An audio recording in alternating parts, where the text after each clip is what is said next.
Okay. Hello, everybody. Hello, my dear good people of Nigeria. I greet you all again today, and I bring you all glad tidings. My people, my name is Ben, aka Benny Davis. My people, for those of you who see us here, most of the time we come here to talk about leadership failure in Nigeria and in Africa. We have said it here many times that our problems in Nigeria and in Africa is man-made. That our problems in Nigeria and Africa is not coming from God. And that the whole idea of continuously praying to God should stop. We are not saying there's no prayer is not good, but the way and manner we in Africa, in Nigeria especially, are taking to prayers instead of hard work is mad. That is why you see, as a result of all the prayers, in spite of all the prayers, no results. And so what we do here is to continuously sensitize our people, galvanize our people, remind our people that it's not all about prayers alone. We have to wake up to do the hard work, like every other to-do nations around the world. They woke up and then decide to do the needful. The result is what they enjoy today in their various countries. And so we can also do the same in Nigeria and in Africa. Today, my people, I want to talk about the man, Nnamdi Kanu. The man have just been sentenced to life imprisonment. I'm sure many of us have heard the story. It's no longer news. I've spoken about it before. In the course of my last conversation, I did ask a very pertinent question where I asked, what is the sin of an average Igbo man in Nigeria?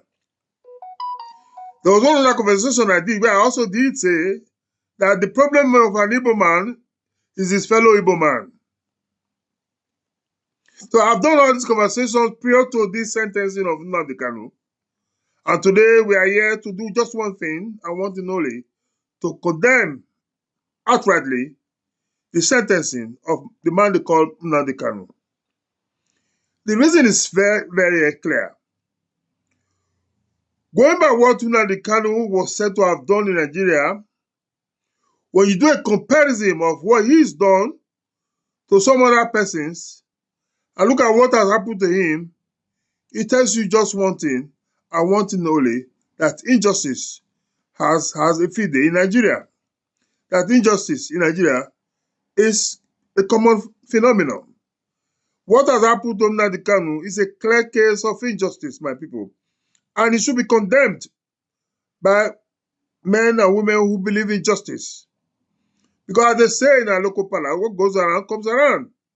If you say you won't condemn what has happened to Nnamdi Kanu, it just might come to you tomorrow, whether directly or indirectly. That's why it's imperative, anywhere you see injustice, speak up.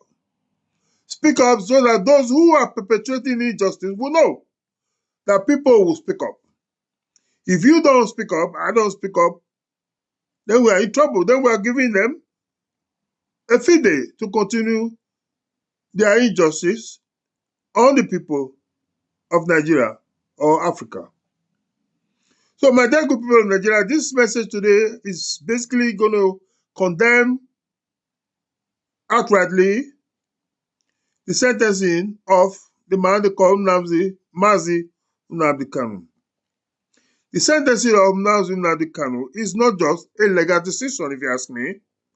It is a glaring symbol of the persistent injustice that we have always talked about in Nigeria. Nigeria has had an history of injustice everywhere and is a common phenomenon today in Nigeria. In Nigeria, we've had what we call selective prosecution, where certain people are being prosecuted for either their belief or their position or their ideas or whatever. Whereas in some cases, some other persons in some other part of Nigeria will do similar things, if not worse off, and they will be treated differently. That is the injustice we're talking about here. And in political intimidation too is very, very rife in Nigeria today. That when people do things and if they don't believe in your political ideology, they are being persecuted. And that is the injustice we're talking about. Injustice can be in any form, it can come in different shapes. But wherever you identify one, please condemn it by all means, please. Because injustice is not good for anybody. The reason why some of the best countries in the world are thriving is because they believe in the rule of law. They believe that there must be justice for everybody, regardless of your status in the society. And that's what has moved some of these countries from level 1 to level 10, where they now find themselves. So any country that is not having that doesn't operate on that level will definitely have problems. So that's why, like I said, we have come here to do just one thing: condemn the sentencing of Nnamdi Kanu. We believe that it's been selective. The persecution of Nnamdi Kanu is selective and it's politically inclined to, if you ask me, and that has continued to slay our democracy as a people. When there is no justice, then there is no democracy, because democracy strives on the basis of democracy of justice. Where there is democracy, there must be justice. So where there is no justice, there is no democracy, because they go in hand in hand. I mean, when a country where democracy strives, then justice must also strive in that country. If it doesn't happen, then there's no democracy in that country. The case of Nnamdi Kanu, for example, if you ask me, has exposed a justice system in Nigeria that bends under pressure. Priorities are given to some political heavyweights, if you ask me, and those who are close to corridors of power. And any country who operates on that level is heading for nothing but doom. So Nigeria is heading, if not there already, for a doom. Because in Nigeria today, it's declared there's no justice. And I've always asked this question, like I said, the most hit people in Nigeria are the Eastern-speaking part of Nigeria. That is the truth of the matter. This is one truth Nigerians don't like us to talk about. But we must say it anyway, because in our local parlance, they say when they teach too much for soup, even blind man say, the injustices that have been meted out to the people of the eastern part of Nigeria is clear for everybody to see. I'm not from the eastern part of Nigeria, but I believe very strongly that people must be treated equally and fairly, regardless of where you come from, regardless of your political background, your religious background, even your sexual background. So I'm an advocate of peace and justice. And that's why I feel very pained the way the Nigerian state has continuously and persistently treated the people from the eastern part of Nigeria. That's why we were told very recently that the aftermath of the war of 1967 to 1970, the civil war Nigeria fought, is still very much with us today, if not worse off. Those things that actually caused that war, that was led by the late Odumegwu Ojukwu, as I speak here today with you, my people, those things are still very much in Nigeria today, if not even worse. So how do we explain a situation where a nation that promises fairness yet delivers selective justice? How do you explain that to the world? That a nation, for example, like Nigeria, is a nation that promises fairness, and yet, Nigeria delivers selective justice to people. I mean, people are selected based on their background, their religious background, their whatever background, even their social background, to decide what amount of punishment they get, and that's, you call that justice? That's madness, in my opinion. That's not justice. So how do you justify that? How do we justify a system, for example, too, that refuses to address the root causes of agitation, but instead punishes the agitators? Does it make sense to anybody? A country refuses to address the root cause of why people are agitating. Instead of finding out why they're agitating, what they do is they go after the agitator. That's madness. When your child is crying Obviously, something must have been making that child to cry, then find out why that child is crying. I don't go after the child to say, you have no right to cry. It's madness. So how long? That's the question here. How long we will continue to watch the rule of law erode under the weight of political interest? How long can we continue on this trajectory where justice is meant for some people and to some other persons, they can do shit and get away with it? You don't build a country like that. And so that's why we have come here to say that this sentencing of Nnamdi Kanu is not a victory for justice at all. It is a setback, if you ask me, for unity, dialogue, and democratic freedom. The sentencing of Nnamdi Kanu is a massive setback, if you ask me. It's a setback for unity, it's a setback for dialogue, and it's a setback for democratic freedom. So a government secure in its legitimacy does not fear debate. A government that is secured in its legitimacy does not fear a debate of whether people are being wrongly treated or not. The government must be proactive. The government must be open to people's ideas, people's ability to debate whether they are happy with the way they are being treated or not. I think that's what a free society it's all about, if you ask me. And so a nation committed to peace does not jail voices, calling attention to long-standing grievances. A nation that is committed to peace does not do what? Jail dissenting voices. What that nation will do is to call for dialogue, to call for a debate, to call for a meeting so that people can sit together and express their grievances. A democracy confident in its stability, a democracy is confident in its stability does not express political expression through intimidation or excessive force. I take that again.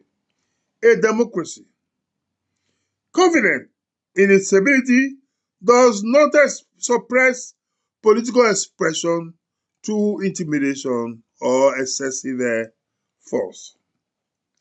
No matter your opinion on Nnamdi Kanu, you have a right to your opinion. Everyone has a right to his opinion. Every Nigerian deserves due what? Process, equity, and fair treatment. Every Nigerian, regardless of whether you are from the north, from the south, from the east, it just doesn't matter. Everyone must be treated equally. So these same rights guaranteed by the Constitution of Nigeria, when these rights are violated for one person, and they become vulnerable for all. Today is a reminder that a country that punishes agitations while ignoring the underlying issues is only breeding deeper war divisions. A nation that substitutes justice with force is heading down for what? Dangerous paths.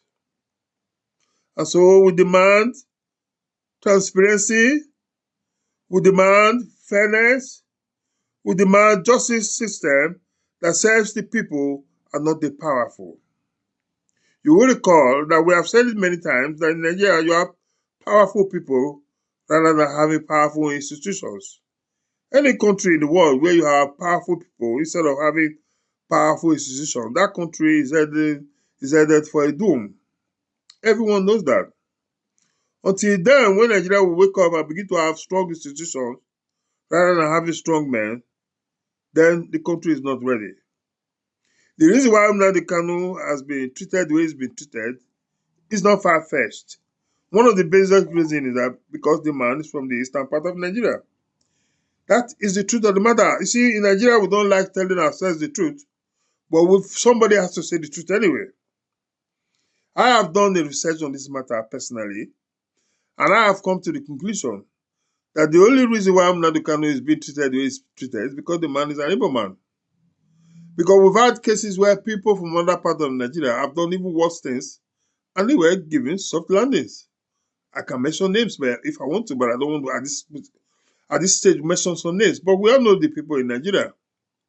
And so we want to use this opportunity to call on the President of Nigeria, Bola Ahmed Tinubu, to use his good office, to see how he can give clemency to Mazi Nnamdi Kanu. He has the power under the Constitution of the Federal Republic of Nigeria. He can decide to give amnesty to Nnamdi Kanu because Nnamdi Kanu, in my opinion, the man has not committed any offense. The only thing we were told that he did was having a radio station where he was calling for the state of Biafra. But we never saw anywhere the man was carrying any dangerous weapon to hurt anybody or asking people to go and buy anybody. But we've seen people who are doing that on a daily basis in Nigeria. We've seen people who goes about having meetings with terrorist groups and nothing has happened to them. And that's why we have come here to say that Nigeria is not being fair to all. To have a just society, then the constitution of the country must be followed to the letter. Every man or woman, boy and girl, must be guided by the Constitution of the Federal Republic of Nigeria for justice to reign. What we see in Nigeria today is justice for some and injustice for some. And that is a recipe for what? Chaos. Until I come here again, my people, for those of you who have listened to me, I thank you and I appreciate your time here. And please do continue to follow what we do here. If there's anything we have done or we have said wrongly, we sincerely do apologize. If you feel there's better ways to come to add your thought to what we have said, by all means, please do so. Until we come your way again, my people, do have a wonderful day. And cheers for now.